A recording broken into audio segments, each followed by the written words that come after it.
నమస్కారం అండి. నేను మీ ఆస్ట్రోన్యూమరాలజిస్ట్ రహిమాన్ని మాట్లాడుతున్నాను.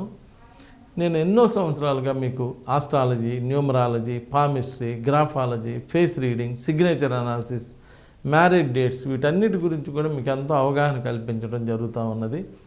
ఈరోజు వచ్చేటప్పటికి అసలు మనం వాడే వెహికల్స్ ఎలా ఉండాలి, అది కారు అయినా, బస్ అయినా, లేదంటే మన బండి అయినా, ఏదైనా కానీ మనం ఆటోలైనా ఏదైనా మనం వాడుతున్నటువంటి వెహికల్ యొక్క నంబరు, ఆ చివర 4 అక్షరాలు 4 నంబర్లు ఉంటాయి కదా, ఆ 4 నంబర్లు యాడ్ చేస్తే 28వ నంబర్ 28వ నంబర్ రాకుండా చూసుకోండి.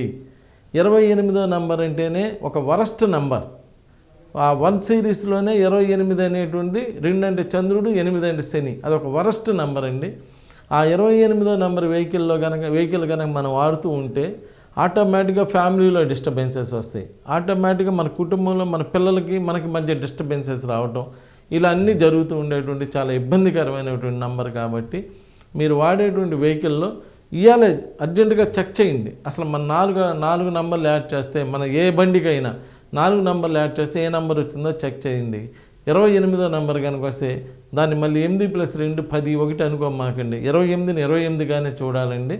28వ నెంబర్ కనుక వస్తే మీకు నమ్మకం ఉన్న, మీకు తోచిన ఆస్ట్రోన్యూమరాలజిస్ట్ని కలిసి ఇలా నా వెహికల్ నెంబర్ 28 ఉందండి అని చెప్తే దానికి తగ్గట్టుగా మంచి రెమెడీ ఇవ్వటం జరుగుతుంది. ఆ తర్వాత ఆ రెమెడీతోటి అలా చేసుకుంటే, ఆ నెంబర్ని అలా మార్చుకుంటే తర్వాత అది ఇంకా బాగా డెవలప్ అయ్యి మంచిగా మీరు జీవితంలో బాగా సక్సెస్ అవ్వడానికి వీటన్నిటికీ కూడా బాగా హెల్ప్ చేస్తుందండి. కాబట్టి వెహికల్ అనేటువంటిది మన జీవితంలో ఒక పార్ట్ కాబట్టి ఆ నంబర్ ఎలా ఉండాలి ఏంటి అనేటువంటిది కూడా చూస్ చేసుకోండి, బాగుంటుంది. నమస్కారం.